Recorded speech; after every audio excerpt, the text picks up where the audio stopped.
Hey, what's up, Sidra? Hey, Hey, Giovanni, what's up?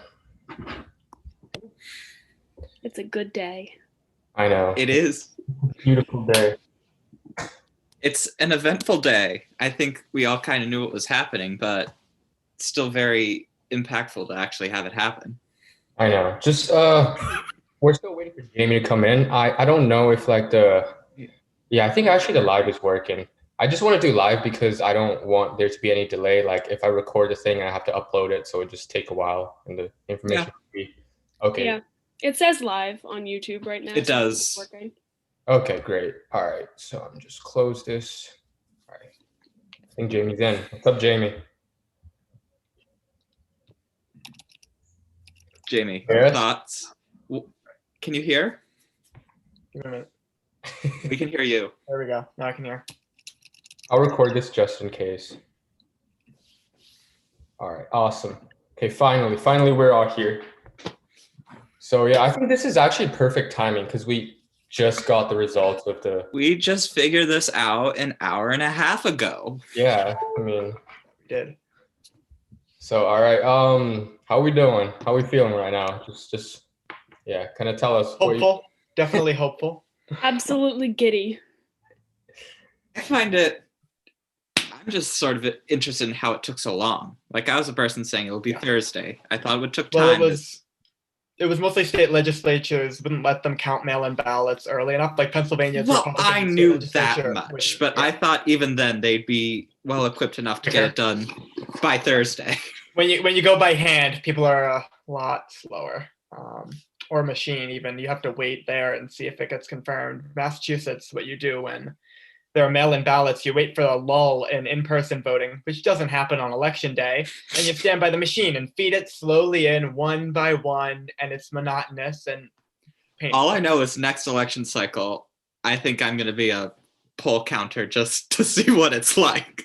You could have done it this election cycle, but I wouldn't have recommended it. It probably would have been painful. Yeah. But I mean, right now there are actually, I mean, it doesn't really matter, but there's still 4 states that have not been officially announced. yeah, let's be honest. They're going to likely call Arizona for Biden, North Carolina for Trump, Alaska for Trump, and then Georgia's going to go to a recount. Lord knows where that'll go. I most likely see it being for certain. I see North Carolina and Alaska going red and Nevada going blue, but Georgia. Nevada's already blue. You mean Arizona? Well, some places still haven't called Nevada, like the New York Times. New York Times has called Nevada. Yeah, it has called. They have? Yeah. Yep. They did. Like you said, we're all getting this like an hour and a half.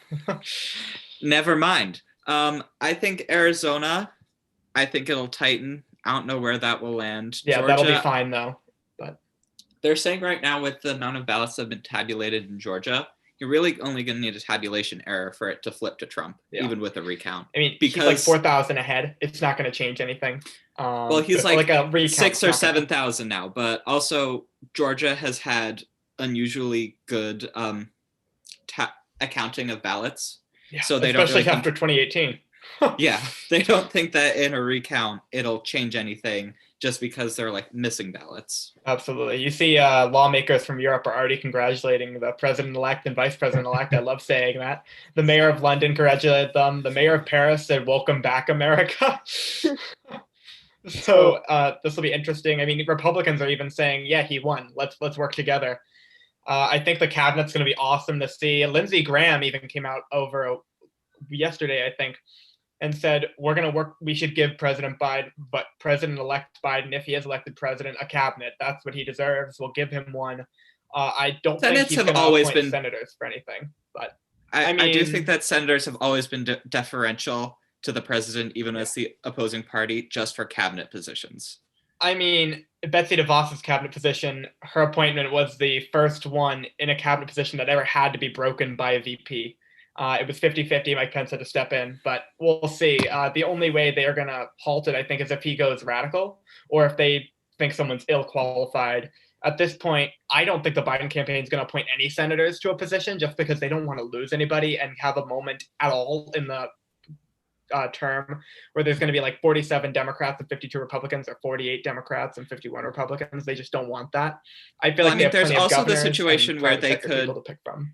Well, they could also choose somebody from like New York, like Kirsten Well, even Gillibrand. so, they're going to have to, that would take a moment. There's going to be jockeying and interviews for that seat. I mean, it would take at least a month just to fill that seat alone because Cuomo's have to weigh the pros and cons of appointing certain people. And there's Fair. But So I have a question. So like, first, I just want to say if there are no senators going to be appointed, I am happy there will not be an Elizabeth Warren as whatever. Yeah, position. Republicans probably wouldn't confirm her anyways. They threatened not to confirm her in the Obama administration to be head of the Consumer Financial Protection Bureau. They said we wouldn't confirm her, so we had to make her a senior advisor, and then she ran for Senate, which he did to get her off his back because she was saying you can't be appointing private sector people to Commerce and Treasury.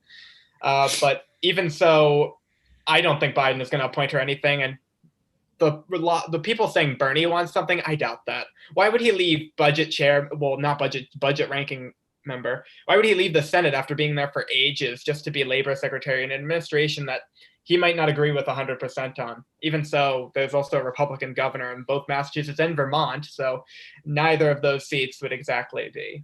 Yeah, I think Bernie has made peace with it. Like, I just feel like I think he has made peace. I think it's some of the freshman legislators, or I'm sorry, second-term legislators now that are going to be more aggressive towards Biden. Bernie's worked with Biden for years, like decades. They've known each other, so I don't think that's the problem. They have a mutual respect for each other. It's the fresher blood in the Democratic Party that's coming in.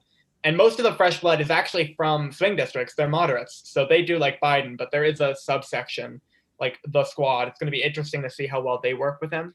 Sidra, who do you want to see in the cabinet? I'm not really sure yet. I'm not like Jamie where he knows everyone, every single like literally and he knows my every single extent remotely of knowing relevant politician. And I my don't. extent of knowing Democrats is basically just the 2020 field. Like, and the local governors. I can pull up the list of people like Joe Biden is looking at for the cabinet. And yeah, that's a great list. We can go down each one. He definitely has a lot of options. I hear people talking about Meg Whitman for, I think it was Commerce or something like that. I can't remember the exact position, but he'll probably put a Republican for something, but it would have to be a low level. I couldn't imagine he's putting a Republican for transportation because that's something he wants to do a lot of reform on.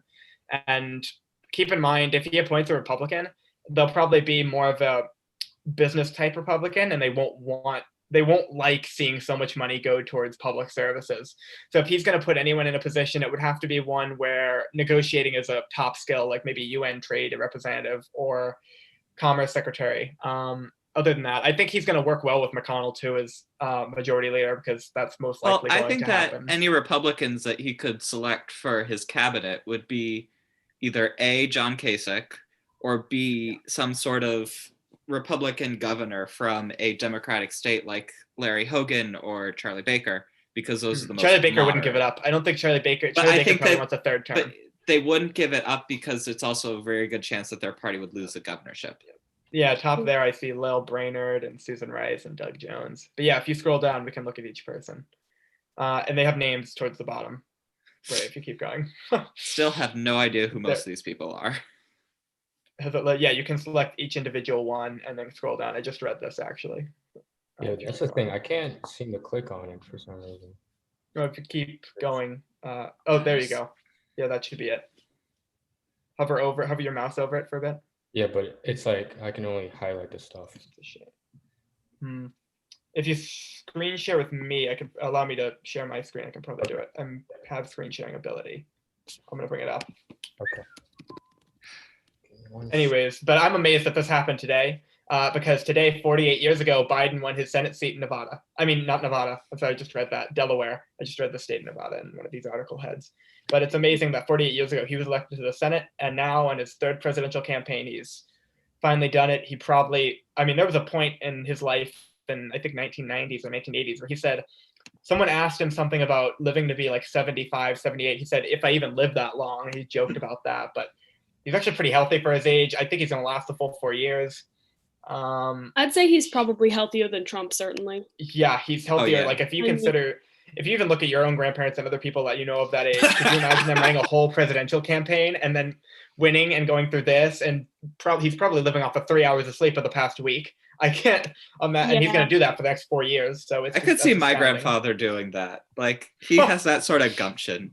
I could not see a single one of my grandparents doing that. Yeah. Okay, I'm Okay. gonna be the annoying Republican guy to ask this. All right. So, do you guys really think that Biden's dementia is like it's either No, he doesn't have dementia. doesn't have That it, is it's not just true. stutter? He doesn't The have easiest dementia. the easiest thing diagnosed to with account dementia. for that is probably he had a stutter, He and has a stutter. That's lifelong. well, it's lifelong, but he's kind of worked through it, but you still see it But do you think it's gotten worse? pop through a little bit. Because I've seen the debate like No, it hasn't gotten worse. In fact, it was horrible I mean- when he was in middle school, high school. He's actually worked a lot harder to fix it, especially in his time in public service. I think. Yeah. Oh, That- right. Also, when you get older, you'd have to look at his. when you get older, not that you're necessarily experiencing any neurodegenerative things, you sort of still the sort of mental work that you have to put in to get over something like a stutter. Yeah. It Like the fact that he sometimes can get through the slips debates was astounding. He's just thinking 30 because- words ahead. just because of your age. It's not because that he's experiencing any sort of cognitive decline. It's just that's what so happens. you think like his cognitive ability is fine. He's just like having a hard time like communicating sometimes because of the age and also the stutter. Well, I also Sometimes, feel but like don't think on the people are gonna debate hold that against stage, him much. I feel like Yeah. on a debate stage, it's incredibly hard to think on your feet. Like And you I don't remember make sometimes policy in 30-second bits. Like you're sitting there in a boardroom for hours. Like it's not going to get in the way of him governing. like one time I was sitting in gov Hope class so. and I just looped through the same 3 words thinking what I was trying to say for like a good minute. Yeah, I mean, I don't think it's going to impede. I don't think his stutter is going to impede any way that he governs. I just think it shows humanity too. Like I think it showed humanity and humility on the campaign trail, and it showed him that everyone has things they have to combat, and the fact that he's able to push through that and still run a successful presidential campaign, or at least a top tier one, is astounding. Also, I think the fact that he was able to power through it since he was in high school, middle school. I'm And so here's the. Let's Okay, let the Citra cabinet talk. She positions. just had Okay. something to say. Go ahead. Sidra, you have to punch through if you want to get a word in. I have a very pro-Trump relative who who has, talked about Biden's dementia multiple times. She's a very very committed Fox News watcher, very and I said, no, he has a stutter. Like you do realize he has a stutter. That's, these examples you're showing. It's all a ploy by George Soros and the Jewish media. His, Oh, God. all these examples that you're showing me of him, Our stutter. this is him, being demented. No, Yeah. that's a stutter. She had never heard once before that he suffered from a stutter. My mother had no idea early on before I told her, and I told her, it all clicked to her. She's like, that makes so much sense. Like that makes sense why he's taking forever to stick. Because if he has a stutter, you can't think on your feet that well. For the words you're next going to say, you have to think ahead about the words you're going to say, the sentence you're going to say next, the sentence after that, before you even say it. Otherwise, you're not going to be able to get a word in just because it comes out and it's something you can't really control. I think he's done an amazing job doing that. But I think that's why the Democratic debates were so hard. And the one he did the best in was the one-on-one with Bernie, where he had a minute to say things instead of 30 seconds. Like that was by far his best performance because he had time to get through. Also, he knows so much about how the federal government works. I think it takes a lot for him to be able to pare it down to a few sentences of how he wants to do things. So let's go through these cabinet positions. This is why policy wonks through? never do well in presidential campaigns because there's just a Not way in too much presidential to campaigns. say. That's why Obama lost his first congressional race, actually, in I believe early 2000s. The primary. He lost because he was that Columbia Harvard law student running against an incumbent who knew the community well in Chicago, and that's why he lost.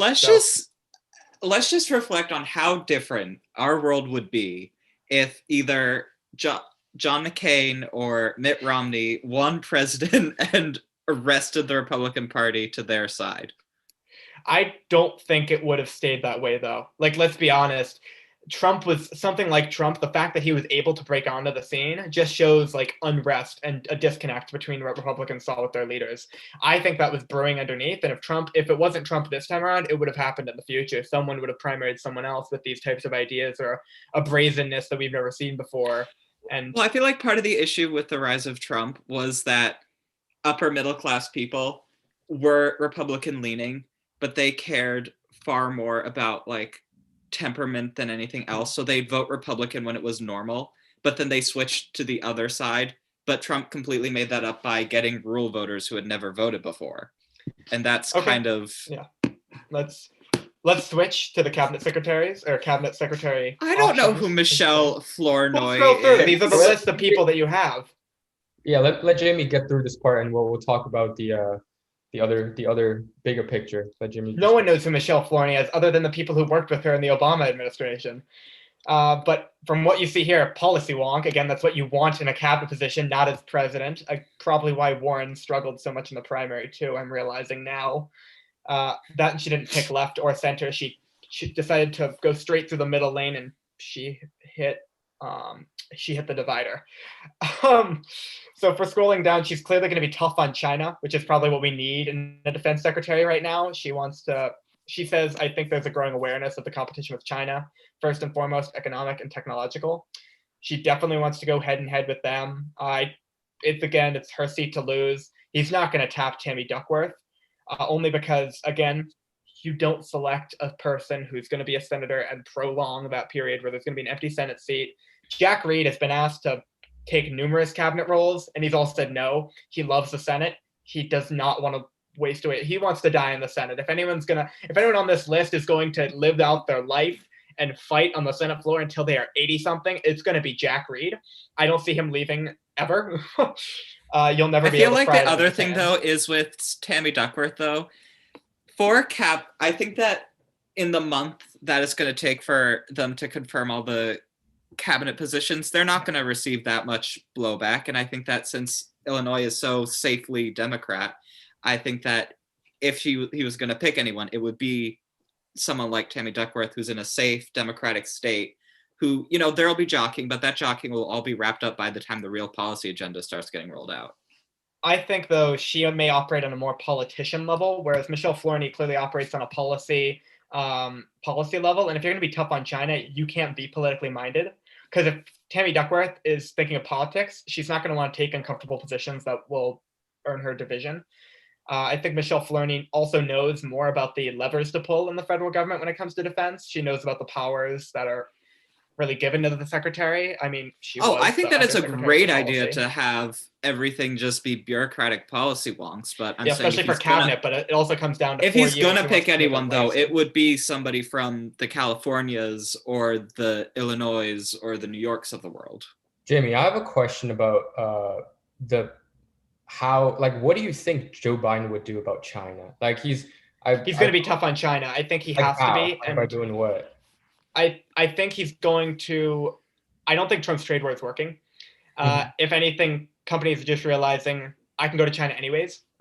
Like even if you put these tariffs on me, it's probably going to be less than the overhead you'd have to pay in America, with the idea that we're not getting enough return. America, the only way we can compete with China is if we can deliver better human capital. We need to deliver better educational resources. We need to deliver faster transportation. We need to deliver better infrastructure just for businesses to operate, because China's lacking in those things, especially once you get past the coast. They're good in some of the major cities of Shanghai, Beijing, but when you look out to the producers of the world, the people who want to make their products, you're looking at factories with people making a dime just to make like 10 objects. Whereas if we can provide them with technology that allows them to, like automation that allows them to make it faster, and people who know how to work that automation, we provide them with managers. Where is automation going? Have to. Automation is probably not. Automation isn't good. Are you saying to automize a lot more in America or automize in China to get? If we automize more in America and provide people who know how to work that automation, we can actually probably bring back a lot more. But I think that also to a certain level is what is the great issue with the not with the Democratic Party. I think that's the great issue that propelled Trump to office, is these people were afraid of automation. But that's only because they were nervous about losing their job. We aren't providing them with an education instead. We can transition them, but it's uncomfortable. And they don't want to go through uncomfort. I think Joe Biden realizes that if America wants to get ahead, we need to go through uncomfortable positions and transition people to new industries. That's going to be what it takes. That's exactly what he wants to do with climate. He wants to provide apprenticeships. But the question is, even if you automize stuff, you're still... Okay. I think that's how we're going to move forward. But Giovanni, go on. I definitely want to hear what you say. I still think that if you automize, you're still going to be losing a certain amount of jobs. Like for every 3 That's why jobs, you find a new industry. But I feel like And to a certain level, these are people who either they have to go through education, and that takes a long time with lost wages, or they go into low wage positions, and they fall below middle class wages. And I feel like, Giovanni, automation is going to happen at some point. And regardless, you have to embrace it from a humanistic standpoint if you're going to at least see it help the people of America. If you just let it happen willy-nilly and don't help transition people, there are going to be a lot more ill-prepared people for the I do think you have to help I do think you have to help transition people, but I also think that you're talking about automation like this is such a great thing. I think we have to understand it's the only way we're going to get ahead of China if we're going to be tough on China. It's the only way we're bringing back companies that'll provide jobs. It's the only way we're going to be able to get ahead. But we're not going to take action. We should take it now. But if we're going to get ahead, we shouldn't do it at the expense of these people who are going to lose their comfortable middle class lives. They won't be at their expense. It will be a painful transition. People are going to lose their comfortable middle class lives because automation is going to happen at some point. It doesn't matter whether it happens now or in 50 years, it's going to happen at some point. And if we get ahead of it now, we at least start something that will help other people. That's just a fact. That's just a fact. So does Joe Biden right now have a plan about like maybe re-educating? He has a plan for providing more jobs in different industries. He does want to do a lot more with technology, especially in the energy and climate sector. Mm-hmm. It's like over $1 trillion plan. He wants to provide apprenticeships of about 100,000 people, I believe, to combat coronavirus. I mean, he wants to provide jobs because I think he envisions a large, expansive federal government that will aid and help in every problem in America, from coronavirus to climate. That's going to provide people with working class jobs. I think he's going to bring in a lot of people who know a bit more about technology, because let's be honest, I mean, technology is a young person's game. He's going to bring in a lot of younger talent, like he did with his campaign, and a lot of people who understand what it's going to take to transition people to a better educational standpoint and a better economic standpoint when it comes to automation. I don't think he has all the answers now, but I think that's what the transition is going to be about how they want to tackle it, especially in a divided government with a divided Senate and House of Representatives. It's going to be interesting to see how he can push through legislation that gets, say, the stamp of approval from Murkowski and Collins, while also pleasing the rest of the Democratic base. But I also feel like it's important, and I think this is kind of what I was getting at, is that you really need to package it in a way that is not as blasé, because you're going to lose a lot of people in Scranton, in and that's why I think he's the best person to do it, because he's not already popular there. He's the best person to sell it to them. He knows those people. He can sell it to them, the idea that they will be better in 2 years, but you have to do what's going to be best for America in the long run. I think he's the person to sell to working class America, that it's going to be uncomfortable for a little bit, but we're going to get through this and we're going to be better than we were before. And I don't think Kamala would be the person to do that. I don't think Obama was the person to do that. There's a reason they kind of harkening back the ticket.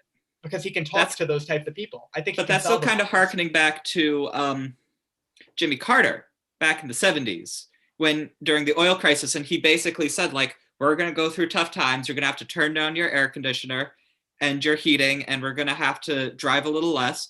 And that lost him a second term. I don't think that was it. I think it was also his handling of different crises, much like the Iran hostage crises. I think a lot of combinations led to Jimmy Carter's downfall. I don't think you can say that one individual thing led to his downfall. I also think Reagan, who also applied to working class Americans, I mean, was head of a union once upon a time, the last Republican I've ever heard of leading a head union. Of the Screen Actors Guild? Yeah, that's something. I mean, he did talk to working class Americans, but I also think if you're going to chalk up Jimmy Carter's loss, it was more the fact that he wasn't able to talk to people the same way Reagan was. And he was a farmer from Georgia. He wasn't a union working man. And I do feel like people related Reagan to Jimmy Carter, but I just don't feel like he did enough to protect where they were and what they felt. So like we can see us. Yeah, do we want to go back to the cabinet positions? I mean, we can keep talking about this for like. I mean, this is spurring different conversation. I mean, we might as well. Yeah, I actually have like a opinion on this. So I don't know if this is going to happen, but this could be working in the right direction. I've been following Yang for a while, and he's said a lot about this automation stuff. So I can see Giovanni. The best person to sell automation to people in Ohio and Michigan. I think Yang's going to be Chief Technology Officer of the United States. That's a position. I think he's going to be made that in that would be interesting. Biden's administration. Sidra, go ahead. I think Yang there would be an interesting pick and not an unwelcome one. I think Yang appeals to a very, kind of strange and diverse group of Yes, people. a lot of Republicans, Strange and But diverse A called lot of teenager college-educated people boys too, on the and more in the internet. youth. Yang It's doesn't astounding. particularly fit into either a Democrat or a Republican. He's kind of yeah. his policies are very unique, and I think some people Yang leads the he's great crazy, but party he does shift feel to of be the very 2020s. kind of, like, odd base, and I think that appointing Yang could, I think he's certainly qualified for that position, Right. and I think he could also appeal to maybe some More stubborn. Yang supporter Trump voters, kind of. Yeah. But I feel Disenfranchised like part of people the who don't issue think with the Yang Democratic is Party's he's doing enough also for to a certain level a technology. populist, and I think that this election has been a repudiation of populism, because most Definitely. senators in the U.S. Senate are normal Republicans who, when you get right down to it, have been dragged to this very nasty place by the president. And I think that a lot of moderate Republicans realized, you change the president, the people who before Trump were, normal Republicans will go back to being that. So I think this was a repudiation of populism. And on a certain level, Andrew Yang is a populist. I don't think Andrew Yang's political stances are going to necessarily come into this. I think it's going to be his ability to administer policy. I don't think it's going to be a political position by any means. He's just going to be someone who's decent and, like Giovanni said, can act well in a bureaucratic setting and can oversee the implementation. But I don't see Andrew Yang jumped the gun to go straight to president. So I don't. Well, see no, him he didn't want to be president. He had a platform. That was his whole point. His But whole I point don't was see getting on the him debate going stage and voicing but I different don't see views. But I don't see him going to a All right, purely let's not get ahead bureaucratic of ourselves. Let's stop predicting. Yeah, absolutely. So before Jamie go on to the next person, so does this like give a brighter future to universal basic income, because that could temporarily help people out when they like try to learn a new skill. I don't know. I'm not like too into politics, but like could that potentially I think push forward? when you look at relief bills like coronavirus, that did do it, and it worked in Australia and other European countries and other countries where they did give paid leave and they did help people working through tough times. I don't think the American people appreciate that because they see it as a handout. I think it needs to come with the calming effect of assistance from the federal government, that they know that they're going to be helped to find another job. They're not just going to be sent a paycheck that'll keep them below the poverty line, but get them the bare minimum amount of food on the table. I definitely think there needs to be more done with the U.S. government to ensure that people can go and look for another job, opposed to just keeping them afloat with sums of money being thrown at them that may not even be enough, that still blindsides plenty of different demographics. I think we need to do more for the American people in terms of government services. Let Citra speak, I think it's Jamie. framed in that light. I think that that kind of a universal basic income, well, not a UBI, but like, assistance that is similar to a UBI, I think it could kind of further the popularity of the idea of a UBI if it's introduced kind of in this very Americanized way of like, we're gonna get you a job and this isn't a handout, this is a this is assistance. I see. This is a bedrock of the American dream. Is what they could do. Long term. Like long term, I still only see UBI becoming a stopgap solution during times of national crisis. Yeah, I agree. I don't see it being anything in the regular conduct of business, but it's definitely an effect. It could definitely be used as an effective way to help people in times of crisis. I agree with Giovanni. Yeah, undoubtedly it's popularity during this pandemic. And this is sort of going back to 2008, which is different than now. It kind of goes to address the complaint that U.S. stimulus money went to the people on the top. Well, there also wasn't enough stimulus money to actually help the economy in a massive reform. There was only 2008 or now billion to help. 2008. There was only about 800 billion trying to help different corporations, and it wasn't allocated very well at all.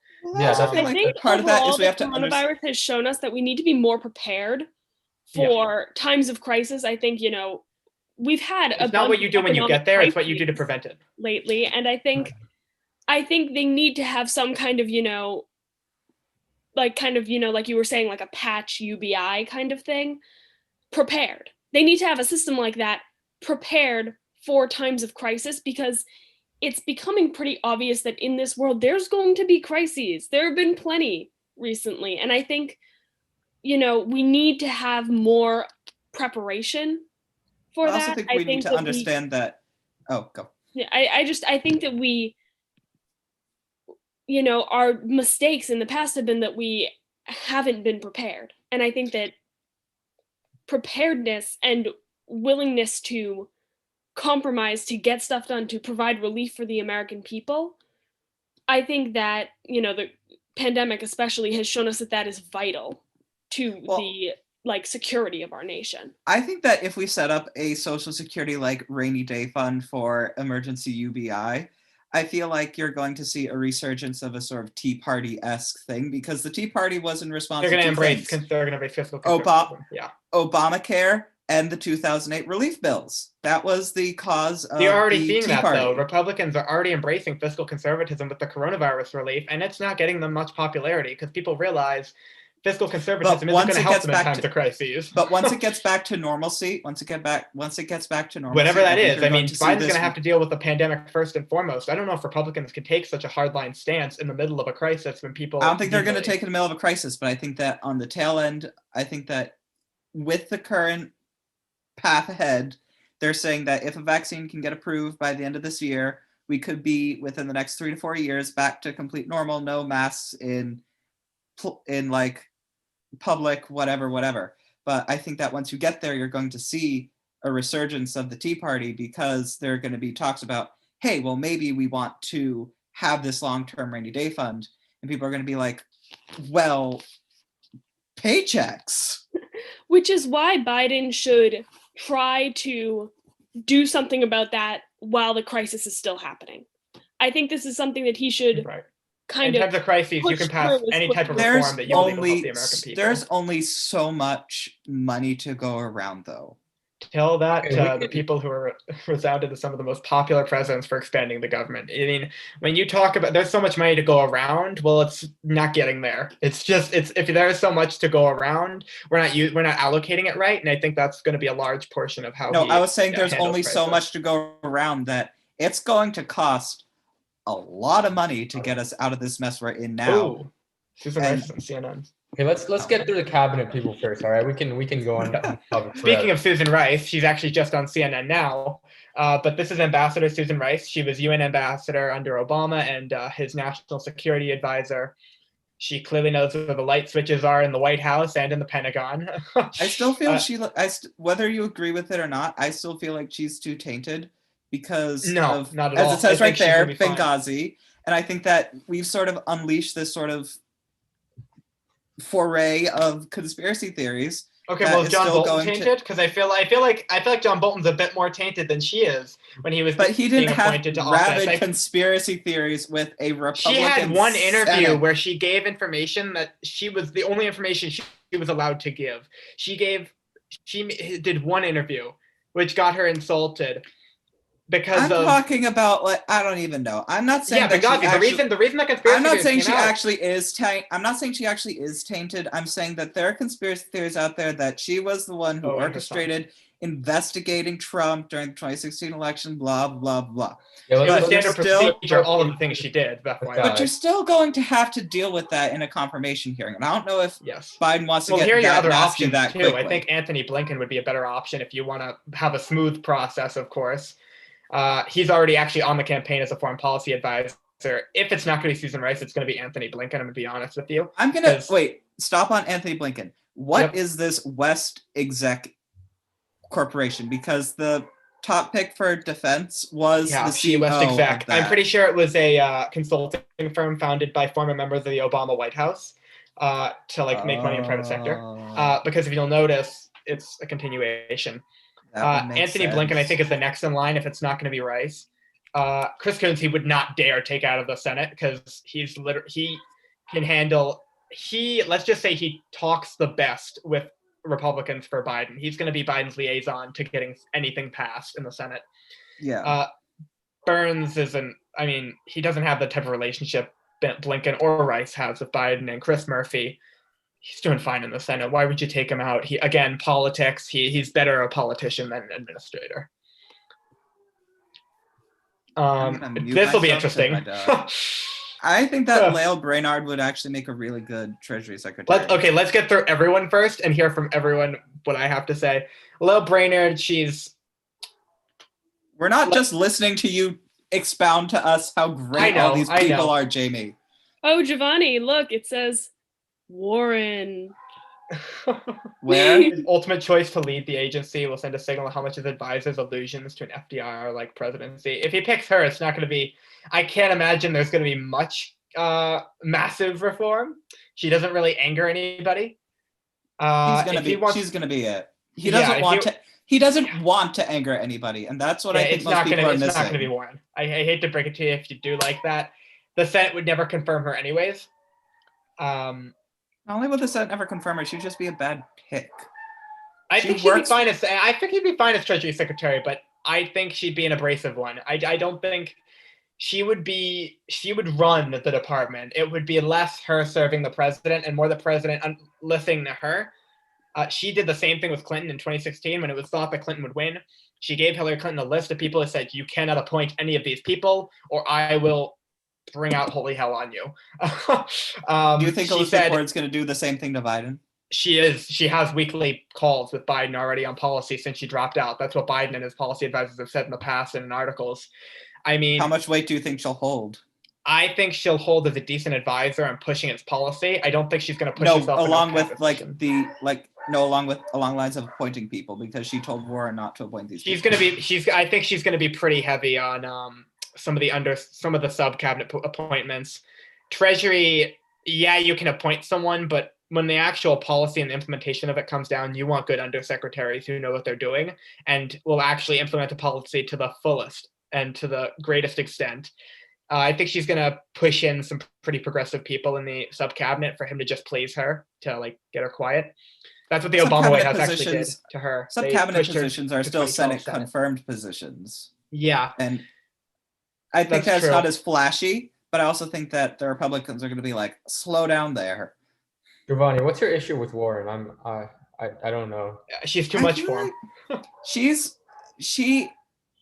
I don't know. I find her abrasive because she just doesn't care about anything other than what she thinks is the most righteous path. And I can respect somebody who believes in themselves, but I can respect someone who believes in themselves, but it gets to a point where she just believes that anyone who disagrees with her is actively trying to hurt the American people, is kind of an iffy person. I think that she's very, I feel like she tries to play to all sides a little too much sometimes. I feel like one of the reasons why she didn't get nominated and in fact kind of flopped really hard, coming in, third, right, in her own state. I mean, well, first of all, you've got that, which was just disgusting. Even the Native Americans were like, no. Yeah. Stop. Well, of course they were like, no. I think Sid was right. She does try to apply to all sides. And she tried to walk this very odd line between kind of the more democratic socialism, kind of Bernie, and then also the way in walking both sides is she's trying to pull the moderates to the left by trying to play she was going to pivot on healthcare. They caught her in healthcare in late November 2019. They said, "What's your healthcare plan?" And she flopped hard. She was going to pivot. They said, "Do you want Medicare for all or do you want a public option?" She gave an incredibly vague answer because her whole plan was, "I'm going to get the nomination and then pivot to a Medicare for all who want it plan," like Pete Buttigieg, because that's how she thought she was going to win the general. Buttigieg deserved so much more. And not if he can't capture people who aren't just white and college educated. I mean. If that's a lie, by all means, show me the numbers where he's winning African Americans, Latinos. That's not a lie, but and I'm going to probably receive blowback from whoever watches this, but there are such deep-seated homophobic sentiments in the African American That is community, true. That especially is true. along the lines of older, more religious African American people in the South. He would never And have won the general anyways. he may have won the general. No, he wouldn't have. He absolutely would not have. He was the worst polling general election potential nominee for the Democratic Party. The nation's not ready for a gay president. They're also not ready for someone who spent 2 terms as mayor of South Bend, Indiana, to take the highest executive office after literally they were zero ready to, experience. They were ready to give the presidency to somebody who made the majority of his money on television. I think that is a little bit more executive experience. He was on the public scene for a lot longer and was seen as an executive and a businessman. That's not Pete Buttigieg. He had trouble in his own city with racial relations. He called a PR firm when a black teen was shot by a police officer before he called the parents. Oh. And in his Stephen Douglas plan, when he did a graphic with all these different African-American individuals who he claimed to have endorsed him and gave a list. And that list was wrong. Some of those people did not endorse him. So that also gotten him in some hot water. He does want to be president, and he's going to run again. He wants to be president, and Biden will probably appoint him to a cabinet position sometime in the future. I think the thing with Pete Buttigieg is that he's just another moderate. He's just another moderate. Yeah, I mean, so is Amy, but I feel like the issue is that primaries need to have runoffs and then. No, absolutely not. No way. Not at all. No. Yes. Yes. No. Okay, I don't want to take it forever. It's going to last like a year and a half. I don't want that long of a primary. Right now, right? That long of a primary would stress everyone. It would be painful. It would divide our party. I don't and know our nations. how to fix it, but the Democratic Party was on a verge of nominating Bernie Sanders like 3 different times. And that's not the majority of the Democratic... Then you don't fix it because it nominated Joe Biden instead. That's why you go through 4 different states of 4 different aspects of the Democratic Party. Iowa with unions and farmers. You go to New Hampshire with college-educated individuals, more independent individuals. But Joe Biden and Amy Klobuchar and Pete Buttigieg were all splitting the same 3 votes. And that was Warren and Bernie. But 3 people splitting the same votes versus 2 people. Yeah, but Biden still came out ahead. I don't think you change anything. I think the primary works rather well because the first 4 states, look at them. But the primary left us with Trump. Okay. I think that if you went, the primary left us was Trump. And I think that if you did a primary system back in the majority of people wanted Trump anyway. The runoff system. He wasn't splitting anything. He got over 50% anyways. He wasn't winning the primaries of 30, 40%. But I think that, it got to a point until the last minute when it was just Ted Cruz versus him, it was still. And they still went with Trump instead of Ted Cruz when there was one person. When it was Bernie versus Biden, they went with Biden. When it was Trump versus Cruz, they went with Trump. That says more about the Republican Party than it does about a split in any ticket. I mean, the fact that the Democratic Party went to Biden was. What about, ranked choice voting? I think that would help a lot of this. Was the only person to stand against. Ranked choice voting would be especially beneficial when there are more candidates, right? Yeah. Did you know the only person to stand against ranked choice voting in Massachusetts was Baker and the Massachusetts Republican Party? Both our senators and all our congressmen endorsed it. So what does it take for ranked choice voting to pass for the primary elections? It would require legislation. Or it would require the party platform changing. That would require the party to assent to that. Yeah, but ranked choice voting, no. I think that ranked choice voting is just another means to a quicker runoff. Yeah. Okay. Like, it's basically the way that they are running ranked choice voting is just instant. It's just instant runoff voting. That's what I think. That's why I think it could help is. a lot. I think that it could. I think that ranked choice voting could stop kind of the vote split between all the people with similar platforms and then kind of end up with, Yeah. That would be interesting, but I don't see it happening in any of our foreseeable futures, of course. But I never see Pete Buttigieg in the next administration. He's probably going to do something along the lines of, I don't think he's going to get defense secretary, but he's going to do something along the lines of defense for veterans. Or I don't think they're giving him Veterans Affairs. He doesn't want it. It would be, imagine because there are always little scandals that come up, and he does want something sexier. Yeah, UN ambassador is a lot better. I mean, it would get him a lot more press and a lot more glam. And the issue is he can't really run for anything in Indiana. Nope. And his big thing is being from the Midwest, and he doesn't want to move across to, I don't know, Wisconsin, and just be seen very clearly as just trying to get to a place where it's more favorable electorate. I think he needs to. how well he does in a Biden administration is going to define what happens after that. I don't know who the Democrat ticket is going to be. I don't know if there's going to be a Democratic president after Joe Biden, but if there is, how well he does now is going to define his political future there. And the only way he can ascend to the presidency is through hopping from presidential administration to presidential administration, eventually achieving a high enough cabinet role. At this point, I don't see him ever getting there through any other means. But at a certain point, either he loses the Midwestern appeal that sort of defined what he said was his ability to also rebuild back the blue wall, and that's something you still need to see in the future. And also, two, he could just end up the Julian Castro route. I get that whatever he gets will not be HUD secretary. He's probably not going to get HUD secretary because that is where people go to die and also, never come back. He couldn't get HUD secretary because, like we just mentioned, he doesn't appeal to anyone other than white people. So that probably wouldn't be good for HUD secretary. Yeah. The problem, again, just another moderate. I think, he gets, some bonus points here or there for distinguishing features. I mean, you have like, oh, he's a Democrat, he's a Midwestern Democrat, and then you kind of have, oh, but he's also well educated, and oh, he's gay, but like ultimately none of those things are stand out enough to get him. But the issue is he would be president, right? He would be president. No, he wouldn't. If he was the nominee, he would have lost hard. He would have lost hard. If he was straight, he would be president now. No, he still would have lost. He would have been indistinguishable and would have fallen off the primary stage so fast. The only reason he managed to stay in the public eye was because, oh my God, the first gay man won a primary. Nothing else was distinguishable about him. Cory Booker was a Rhodes Scholar. Those are a dime a dozen. Bill Clinton was a Rhodes Scholar, please. But I also feel like everyone goes to Harvard on that stage.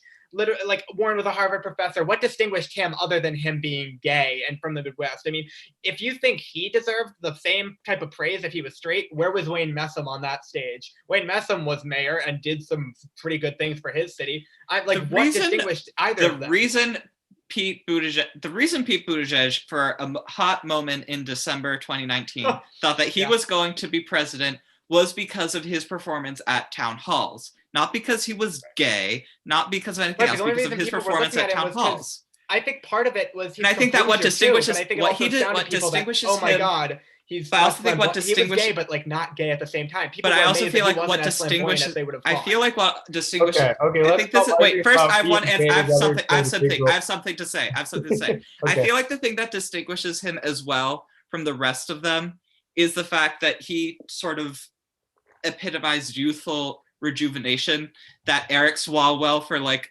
5 seconds tried to claim. I mean, oh my goodness. You can say he epitomized youthful, rejuvenation, but at the same time, where are his, policies? He doesn't appeal to youth voters in the sense that youth voters all the youth voters went to Bernie or Warren. Yeah, they're not moderates. They're not moderates. Young people suck. Wow.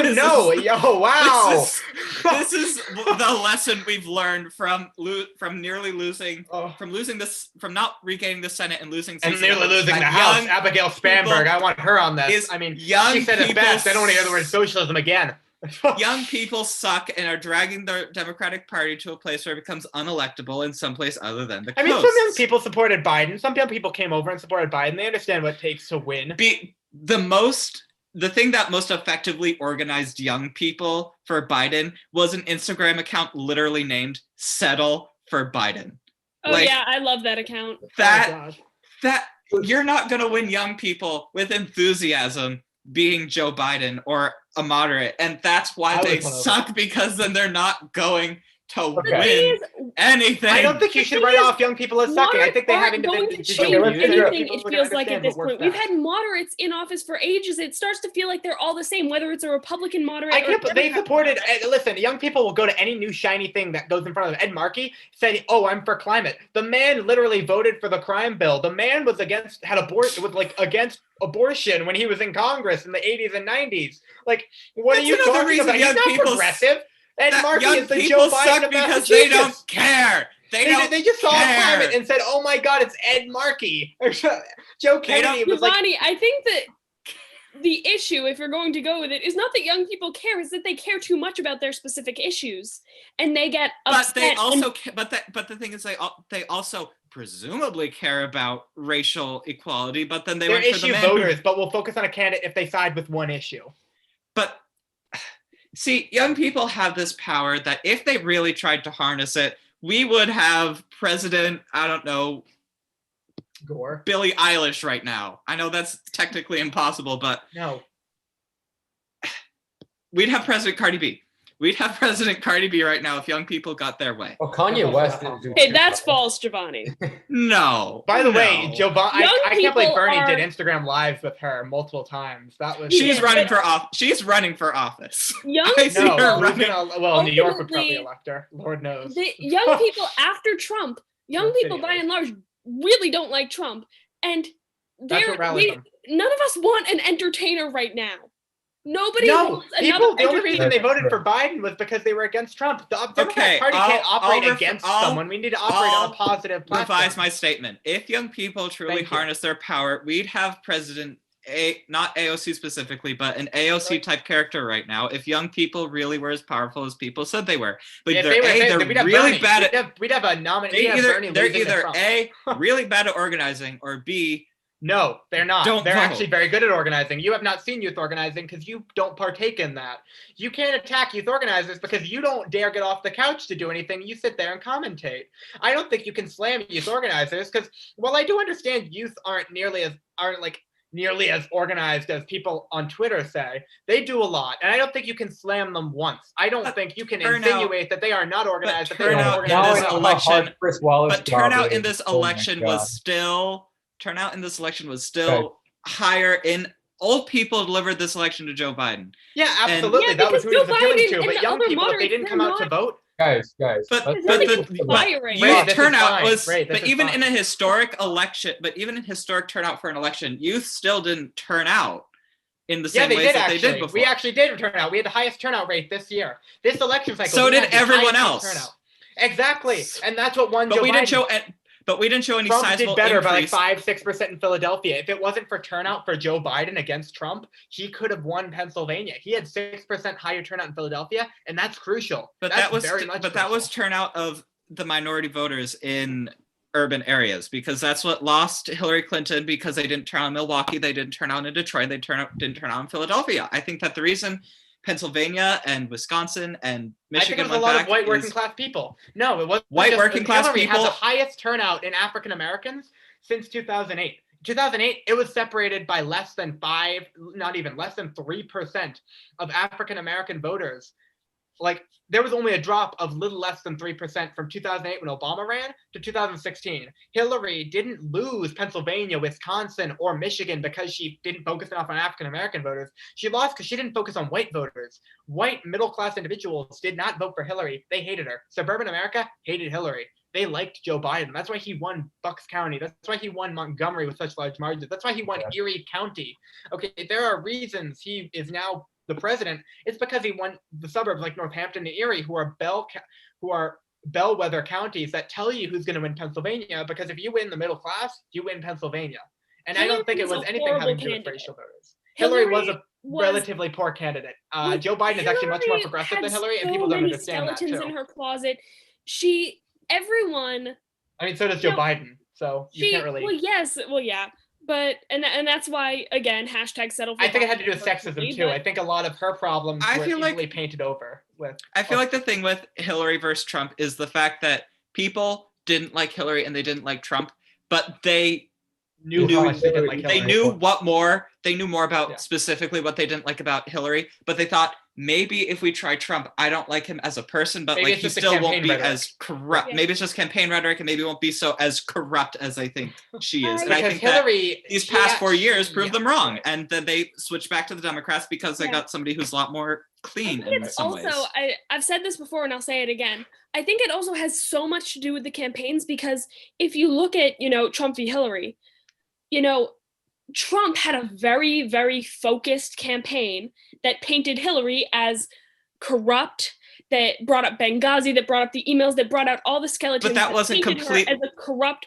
horrible politician. And it was a very complete, direct image But that I think wasn't. that just helped. But that wasn't really. That wasn't what really lost the Trump the election. That wasn't really the Trump campaign being effective at it. It's just it was already there, and they took advantage of it. Yeah, With Joe it Biden, was. they tried to do the exact. But I'm gonna be honest. Joe If we're gonna talk about they tried to do the Benghazi exact same. okay. But with Hunter Biden and with all that stuff, the Trump campaign tried to repeat what they did against Hillary Clinton back in 2016, and the it didn't stick. So it was fundamentally the campaign itself. I don't think that Trump's also, messaging worked. You know, Hillary, they used what was there to paint a really damning picture of her, and Hillary's campaign was lazy. Hillary thought it was poorly organized comparatively. They didn't, and they just kind of threw out things that Trump I wouldn't say lazy. They worked hard, but it wasn't nearly as organized as you'd think. Yeah, that's the thing. But then you look at Biden versus Trump, and Biden now has 4 years of information, 4 years of Trump painting a damning picture of himself to operate on, whereas Trump, his attacks against Biden have been so random and uncoordinated. He'll say, one second he's, a demented lunatic who can't, string a sentence together. I can actually give you an example of Hillary's campaign during the primary. Hillary, during the primary, like Sidra mentioned, they were like somewhat disorganized. They believed that there would be some sort of blowout in Iowa and New Hampshire, that they could wipe Bernie off the map. They didn't understand, I think, what was happening in the Democratic Party, that it was getting split. I also don't think they understood that the American people don't care so much about the emails. They care more about what you're going to do about the factory that's going to close next door, that's provided 3 generations of their family work. And Trump spoke to that, regardless that he didn't really have a plan for it. Hillary didn't mention it once. And while she probably could have come up with better policy points to talk about it, she just didn't think it was important. She didn't step foot in Wisconsin since the primary, which I feel like part of that is also she felt so stung by how much, while Bernie didn't win, I think she felt stung by how much Bernie was able to eat into her dominance. And I feel like part of that is she tried to appease the left so that she would still have her base. She didn't appease the left nearly as much. She resisted. She resisted easily. She picked Tim Kaine as VP, and she didn't take up nearly as progressive policies. Biden is appeasing to the left. He tried. He is appealing to the left, and he's appealing to working class individuals, something I don't think Hillary could have ever done, because she couldn't even do one. But Hillary never really talked. But when Hillary was really trying to appeal to people, she appealed, while she didn't go as far left as some people on the left, she still talked on topics that were of more interest to the far left, like racial topics, issues on healthcare, and stuff like that. Yeah. Jamie, but the issue is that she never read the room. Let Chris Wallace speak, okay? Yeah, let Ray Chris talk. Wallace speak. All right. So Jamie, I want to push you a little bit on this. So I'm ready. Personally, I don't think Biden tried to appeal to the progressive part as he actually did. He did a lot. I just want to ask you about what would you say is absolutely Biden doing this? He said free public university for any family making under $125,000. That's a lot of people. He shifted eventually to Hillary didn't even support a Medicare for all who want it plan. Biden now supports a public option. Biden also embraced Warren's bankruptcy plan, and he also wants to invest over $1 trillion in climate change. Hillary didn't dare talk about investing money. She said, I believe in climate change. She didn't dare give out a comprehensive plan like such. Biden, there are times where he's appealing to some of the working class, like your average Joe, if you'll say, in like Pennsylvania, Michigan, by saying we do need to increase some local funding for police officers and actually help unions. But he did make sacrifices for the left because he understood what happened after Hillary's primary. You still need every vote you can get, and there are people you need to appeal to. And I definitely think Sidra would agree with me that he did do a lot, and he did shift a lot more than Hillary. I think he did what he had to do. I don't think he could have gone any farther left without alienating other people who wanted to join him and join a big tent party. But I also don't think he went nearly as far, I guess not even far right, nearly as center left as Hillary did. I think he did embrace some more progressive ideals. I also think that's sort of the tone that he sets as well. Like Hillary, as you said, didn't talk about sort of more working class issues. I feel like I think that she sort of appealed to issues that sort of more appealed to. I still think that she sort of tried to appeal to her base a little bit by talking about issues that more appeal to more your average Democratic voter back in 2016, again along the lines of healthcare and race, and it was never nearly as strong as it is now because, of course, but she still really made more of that pitch, and I feel like the issue with that is she just sort of never assumed that Trump's message would resonate as well as it did.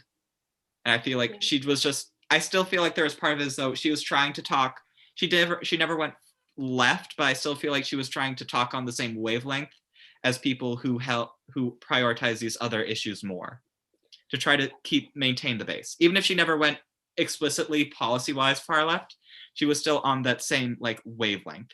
Okay, can I talk as the like only actual progressive here? Yes. So personally, seeing the shift from Hillary to Biden is encouraging, I'd say, you know, in the sense that, you know, for me personally, I think, you know, I have views that are way further left than Biden's. But to see the progress that has been made does indicate, you know, a bit of a shift in the Democratic Party. And I think, you know, another difference between Hillary is that she was very firm in her centrism. Biden, I think, given that he's yielded a little to, you know, more leftist policies, Biden can be bullied a little into, you know. But should he be bullied is the real question. I don't think he can with the divided Senate. Hashtag bully Biden 2020. We'll see. I don't know if he can be with the divided Senate and with us needing to. And I feel like that's, I want to draw attention to Tarrant County in Texas, which after another batch of votes came in, it switched blue from being red throughout the entire process of counting ballots. But it's also important to realize that those are, I have a friend who lives in Tarrant County, and those are mostly moderate Republicans who have been lifelong Republicans, but sort of switched over to the Trump team. And I feel like they would never have ever given Biden this sort of victory if they expected that he was going to be bullied into these further left positions. I think that's why you see in places like Tarrant County, they went over to Biden for president, but they also went over to Cornyn, a Republican, for Senate, because they do want to see this check to prevent aforementioned bullying from happening. And I feel like that's sort of a sign Biden shouldn't be bullied if you have any hope of maintaining the presidency in 2024. Or we're not going to maintain the presidency. The whole point is not being wiped out in 2022. Because I think we'll be fine. If you bully him too much, 2022 is going to be a big red wave. I agree, don't bully him too much, but you do need to understand that if you have someone like Biden, who you're probably never going to get for quite a while, you need to be able to have him transition some progressive ideals to become working class issues that'll be part of the Democratic. But Tarrant County isn't working class. Yes, Tarrant County is upper middle class. Succeeded in the 1900s when Medicaid, Medicare was our base. When we said every person deserved health care, someone almost challenged FDR in a Democratic primary on UBI, a senator from Illinois. I mean Louisiana. Like the Democratic Party, when we talk about progressivism, we're not talking about new ideas. We're talking about our roots, FDR. We're talking about Harry Truman. Harry Truman had wanted Medicare for all, but he didn't have the Congress with him because Republicans had taken it shortly after FDR died. These aren't new ideas. We need to be able to pull some of them back into the mainstream Democratic viewpoints of serving working America, serving the average people. And there are some I agree are just woke politics. Yeah. But I feel that like healthcare, Medicare for all is something we can get to in 20, 30 years. Sorry to say such a long timeline, maybe 10. If we can pull it back into the main basis of Democratic policy, like we can do that again. I feel like that's something that can be done, especially with Joe Biden. As much as I, have my issues here or there with Joe Biden, I do think that he's a decent candidate to introduce these concepts to more moderates. Mm-hmm. I think that, Biden is a moderate. He's very clearly a moderate, and anyone who says otherwise is blatantly false. And I think most that's why if he embraced more left-wing policies, no one's going to relabel him. You can't relabel a man who's been in public life for over 40 to 50 years. Yeah. And which is why he can embrace some of these viewpoints that would get someone called a socialist for like, you want to, and I think also with, for example, the public option, that's a way to introduce kind of more people into the concept of, oh, we're going to have a, public option. We're going to, closer to Medicare for all. Kind of, I think it's a step in the right direction. And as much as I am an idealist in terms of politics, I have to be practical sometimes. Pragmatism won this election. But I also feel like Biden can make shifts in the right direction. But and I think that could pave the way for a more progressive kind of administration in the future if Biden can successfully introduce these things back into the mainstream. On a certain level, the only reason that progressivism flourished in the mid-20th century is because FDR became president on the greatest disaster that has and ever Joe Biden been is seen. becoming a president of one of the largest pandemics we've seen since the Spanish flu. So I definitely think if he's going to embrace progressive ideals, he needs to implement that and how he's going to treat the rest of the country and help them recover. But they never really got that. Like you said, FDR was challenged by somebody who was pushing for UBI. Almost challenged. The guy died, but yeah. Well, that may have happened, but I still feel like on a certain level, these ideas only come around in times of crisis, and then they gain some steam. You get a little bit of progress, like we have Medicare and Social Security Medicaid. now. That's a little bit of progress. That's big progress. This has been bad, and this has been worse than most things we've ever seen. But I still don't see this to the level of the Great Depression and such a seismic shift. If we were going to see Americans yearning for such a seismic shift. Where do you see climate change? Where do you see certain policies along those lines? I mean, why, like we mentioned, we don't wait for the crisis to get to us. We handle the crisis before it happens.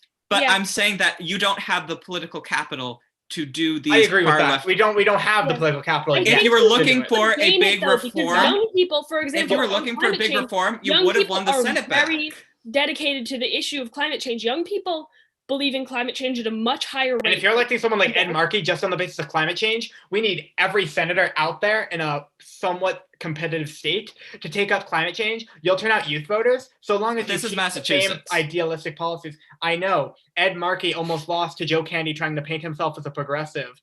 Joe Candy didn't go negative enough on Ed Markey's past record. If you take senators like that who could be challenged by progressives that you think would threaten the party too far left, have them shift a little bit farther left on issues like climate change that both keep them their moderate viewpoints while solidifying younger voters. Ed Markey was able to do it. He became the establishment to the AOC of Massachusetts at the age of 74 or 72.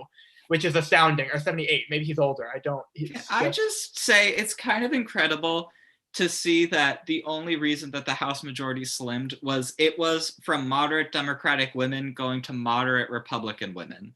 I think it was defund the police type of rhetoric that was shifting. But that alienated people, and I feel like the Democratic Party can't survive in this sort of state where you have these moderates who are trying to say, like, we're not socialist, we're normal, we're gonna we can appeal to, we're not socialist, we're normal, we're not going to defund the police. And you also have this other wing that the other party has been able masterfully to mobilize voters saying, like, this is what you're voting for if you give Democrats a majority. And I feel like how long can the Democratic Party survive in that split state? I think the issues of progressivism. Jamie, what just happened? For example, like. Yeah, I just said eliminate one. For example, like, you hear that call that happened where they were like, don't say socialism, don't say defund the police. I think don't do it. That's what they lost on. That's why people lost. How long can the Democratic Party survive as these one of the major things? It's stuck. Saying those things. These two very different parties. Because President Trump, for everything that he did wrong, he was really good in saying, I'm just updating Jamie on what I said, is that you're able to take these people like AOC and Ilhan Omar, and you're able to say, if you give Democrats the majority, that's the party that you're voting for to be in power. They didn't give them the majority. It was the moderate women in Virginia and Pennsylvania that gave Democrats majority.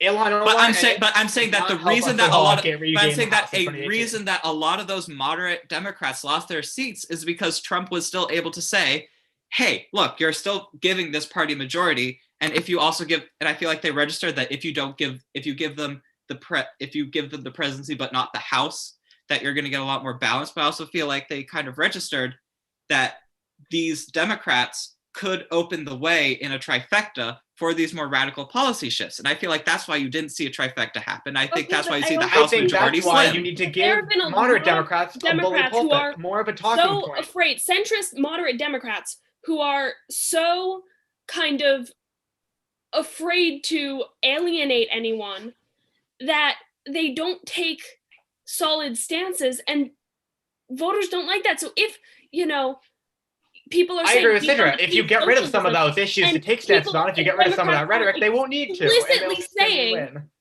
and these people aren't explicitly saying, I do not support defund the police, I do not support socialism. And if they're not, ingraining they are, and that's in the minds of their They are, but the problem is people don't believe them because all they see on TV is AOC. They don't see on TV Abigail Spanberg. They don't see Colin Peterson in Minnesota. They're not seeing Jared Golden in Maine. They're seeing AOC and Ilhan Omar. We still haven't seen in the 21st police. century. We haven't seen a progressive Democrat outside of the Twin Cities win anything in Minnesota. I think that Minnesota Amy has been Klobuchar very... gets over 60% in all of her Senate races. Amy Klobuchar won men in her last Senate race, and it's a white congressional Republican male. She won men in Minnesota. Do you know how hard it is for a woman to win men in any political race?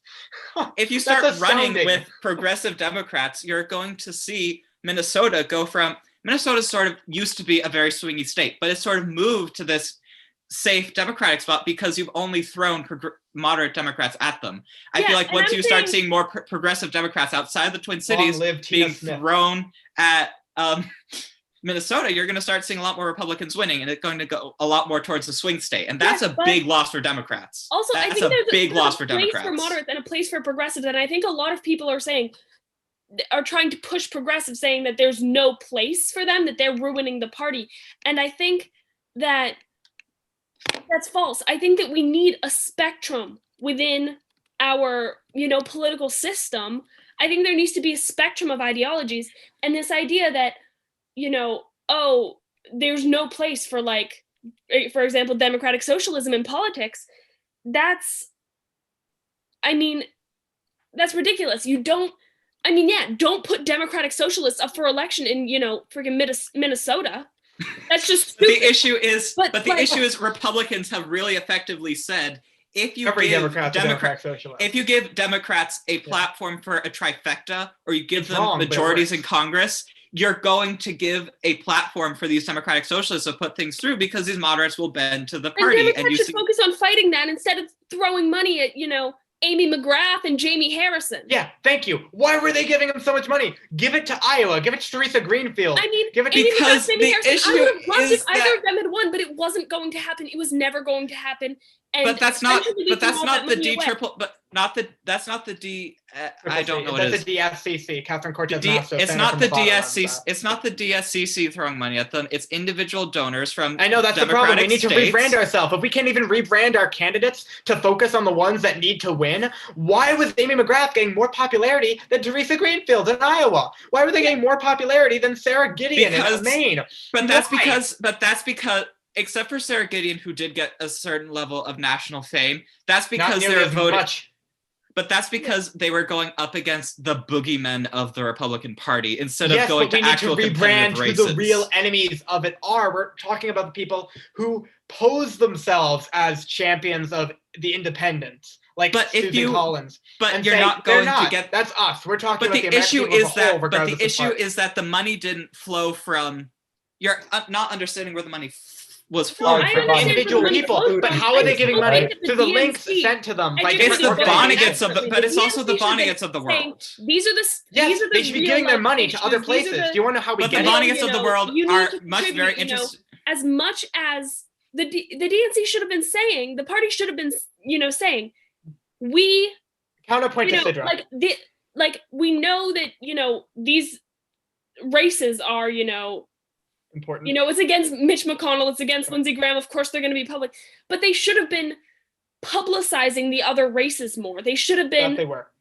They were publicizing the races more. The problem was is that Giovanni's right. I know where the money comes from. It comes from the Vonnegut's of the world. Yes, it comes from the higher upper middle class, upper class people. But why are they giving that money? Because they're getting emails in their inboxes from PACs that are supporting those candidates. They're getting emails in their inboxes from organizations that are supporting those candidates. But those PACs are forming from because... the DNC that's even embracing them, that's even mentioning them in emails. They should not have been mentioned. The fact that we can vilify one senator and not the party basis is the problem. We should be going after an entire platform of ideas, not an individual person. Okay, those James, PACs are Wait, can I just say what those PACs are popping up? I still believe because they're the candidates going after the boogeymen of the party, of the Republican Party. Yes, but we should be allocating those resources somewhere else. And but if you look at Joni Ernst versus Teresa Greenfield, sure, they did have policy differences, but they were a lot closer than Jamie Harrison versus Lindsey Graham on the political spectrum. I feel like if you try to popularize people in these... No, they weren't. How are they any more similar than Jamie Harrison? And Jamie Harrison's a moderate. How are they any more similar than Jamie Harrison and Lindsey Graham? Let me know. Let me know how they were any more similar. Okay, so Jamie Harrison and Teresa Greenfield are both moderates, but Joni Ernst versus Lindsey Graham? Joni Ernst has openly embraced Trump. Joni Ernst spewed Trump love on the campaign trail. She was almost elected as Trump's VP. She was under consideration until her divorce stuff got out. But she is conservative. She is no longer a moderate. Okay, let's try to move on to the last topic I want to get to, and we'll try to make this brief, like 10-15 minutes. So we've talked a lot about the Democratic Party, and what do you guys think is the future of the Republican Party? I think they're going to stay Trump. I think it's going to stay Trump for the next 4 years, but I think that Trumpism, I feel like 2022 is when we're going to learn. Become the new law of the land. I think that, originally it was kind of Reaganism was really the philosophy that they held on to, and then that kind of was replaced by, Trumpism, which doesn't emphasize traditional Republican values as much. I think there's going to be some Republicans who, after Trump, will try to maybe shift back, but I don't think they'll be successful. I think that ultimately we're going to get another kind of Trump-esque candidate, perhaps even another Trump, one of his kids. Maybe even the Donald himself. Oh God! And I think that possible. I think that Jimmy the way I think you're gonna have Jimmy people Carter campaigning versus Trump. immediately once Trump. I think Trump's gonna go, and then it's gonna be they immediately announce the campaign of one of his kids. They like hardcore Trump Republicans will immediately start campaigning, and 2024 is going to start immediately, January 21st. I feel like it's more important to wait to see what happens with the trends in the 2022 midterms. I agree, but at the same time, 2024 is starting on January 21st. I feel like in a very pessimistic viewpoint, you could say, "Oh, the Trump offspring are going to take over the Republican Party," but I feel like that is a very real possibility, but I also feel like in 2 years, it's also very possible to see Republicans, at least already in power, seeing, oh, wait, we can actually work with this guy, and now that we no longer have this boogeyman in the White House that's trying to push us to do whatever he wants.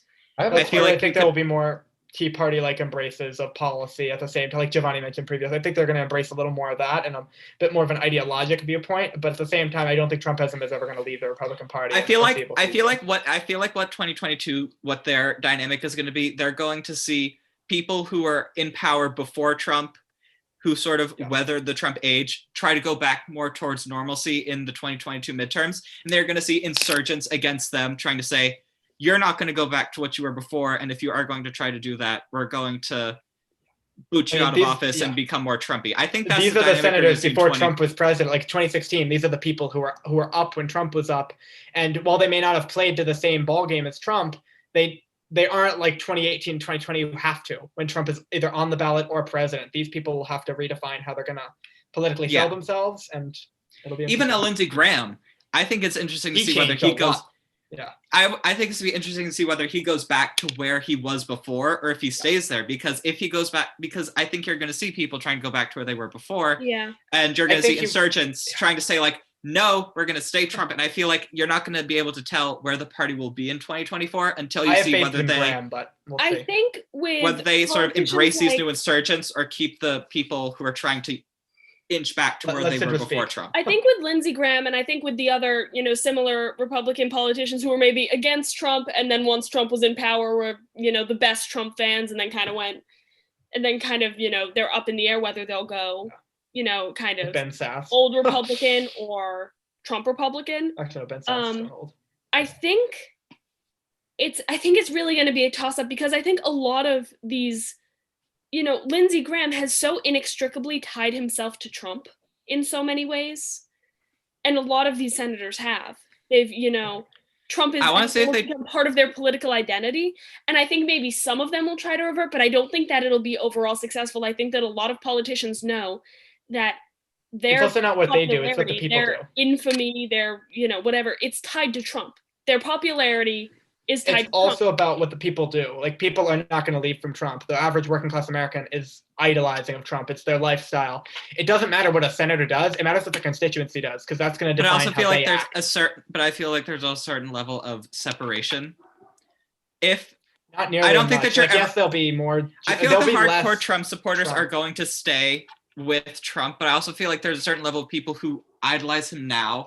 But once they sort of get more levels of separation, I feel like they'll go more back to normal once that separation is there and once he's no longer everything all the time in power, actually making policy decisions. I think his own media, then he could still be very relevant. He's going to be very relevant until he dies. The issue with Trump is he's going to try to stay as relevant as possible. But he's not going to be a regular former president by any means. He's not, and that's the issue because Trump is not going to fade quietly into the shadows. Yeah, but I feel like his party pushing for relevance. But even with Fox News, I feel like at a certain point, the mainstream media outlets are going to sort of like move on to a certain level because Sean Hannity will still go off about how getting rid of Christmas trees in public schools is the bane of our existence. But I feel like he'll still have Trump on every once in a while, but I don't think that he'll. No, the media's going to love him. They'll eat him up. They'll eat up the next 4 years of how he reacts to Joe Biden. Or he's going to, he's going to be. Even if he doesn't, they're going to eat him up. They loved him in 2016. They loved him in 2020. They're going to love him again. The thing is, Trump. Then the media is just complicit in the rise of Trump. They are. They absolutely are, and I agree they are. I'm not saying they aren't. And ultimately, media, organizations are corporations, and they want to make money. And but I still have faith in media in covering what's relevant, and I feel like some cranky man's wild ravings about how unfair the world has been to him will get old really fast. You mean the president of the United States? That's soon to be former. Let's not forget he's soon to be firmer. I have a question for you. So, yes. Do you think if like you replace Trump with Mitt Romney between 2016 and 2020. I dream Mitt Romney would win if we replaced him, but I think that you're going to need to see. I'm not talking about the election. I'm talking about how he would govern. Like how much difference do you think it would make if it was because Trump ran as a. If you think back in 2012, if Mitt Romney won, is that your question? Astounding. Is that your question? What do you think would be different if Mitt Romney won in 2012? 26. No, I'm just saying if. If Romney won in 2016. Yes. If he ran in 2016, which he didn't even do. But. No, yeah, I'm just saying like if. I feel like if a Mitt Romney, I feel like ignoring trends in the population, if a Mitt Romney-esque person won in 2016, I think we would have seen that person win re-election. I feel like the Democrats would still have no hope of winning back the suburbs because Mitt Romney's base of power. Mitt Romney's base of power was the suburbs, though. Incumbent presidents don't do well at all in the House, regardless. We would have found points of policy. That's just par for the course of being an incumbent president. But I feel like he would have won re-election because Mitt Romney's base of power was upper middle class. Just win re-election. But Mitt Romney's base of power was college-educated, upper-middle-class suburbanites. That was his base of power. And Obama's was working class.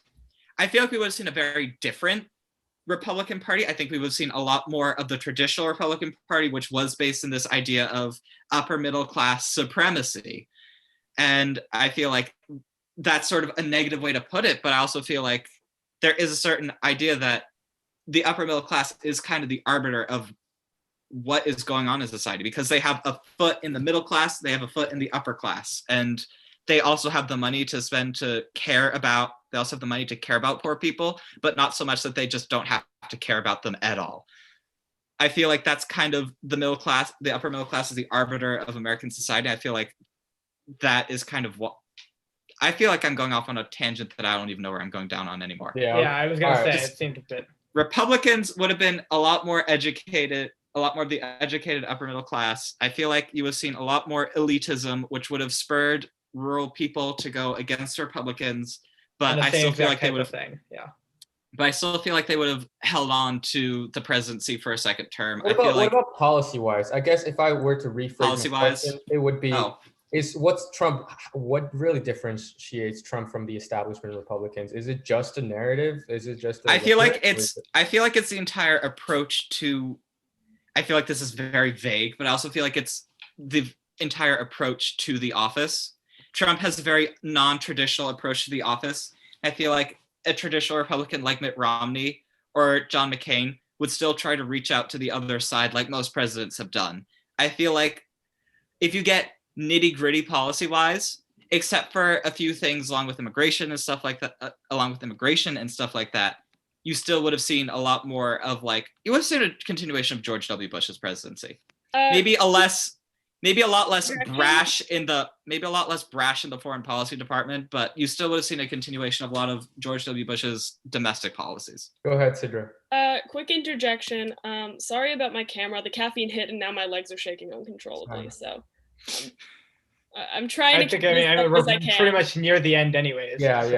Any final thoughts here before we wrap it up? I think I said all I needed to. I feel like this was a pretty good conversation. 2024 will be I feel like very we had very interesting points. Yeah, it was prepared. definitely not the best conversation, but I think it was definitely interesting to have, and it definitely made my day interesting. Yeah. Okay. All right. Thank you guys. You did better than Chris Wallace. Tune in at 8:00 for Joe Biden's victory speech. Yeah, that's a pretty good sell. Yeah. All right. Thank you. Should this become a weekly thing? No, probably. I mean, if you guys want to do it again, just DM me or shoot me a message. Yep. Keep that in mind. Okay. And make sure to sub my channel too. All right. Thank you. Of course. All right. See you guys. Bye. Bye. Thanks for hosting this.